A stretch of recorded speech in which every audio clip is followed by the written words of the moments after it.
Demək dostlar, bal almağın xüsusiyyətləri. Mən şəxsən balı ancaq tanıdığım adamdan alıram. Tanıdığım adamdan. Bu halda isə Samir qardaş mənim adaşım. Qardaş olsa da belə, yəni adam ibadət edir. Bu heç bunu qoyulan bir məsələyə aidət yox. Sadəcə əlimizdə sənədlər var. Bu cürbəcür qardaşda olan çeşidlərdir, müxtəlif bölgələrdən. Hamısının bir, hər birinin laboratoriyadan sertifikatı var. Hər birinin. Hər biri qardaşın öz adınadır. Samir, Əliyev Samir, Vöyünü və s. Qəbələ, Şabalıq balı, Naxçıvan balı, Biləsuvarın Alaqanqal balı, Dağ Çəmən, Hacılıq, Qarabağ balı, Qəbələnin Dağ Çəmən balı. Nə bilirsən, bəlkə arını yemləyiblər. Deyir, görürsən, deyir burada. Saxaroza yazılıb ki, ən yuxarı həddi 5 ola bilər. Bunda mən 2.1, deməli normaldır. Normaldan da aşağıda, yəni saxaroz tərkibində artıq şəkər yoxdur, yəni normasından da aşağıdır.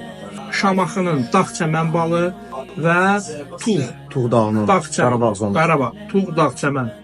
Yer gəlmişkən bu torpaqları azad edənlərin hər birindən biz razıyıq. Allah onları rəhmət eləsin ölənlərinə, sağlarında can sağlığı versin.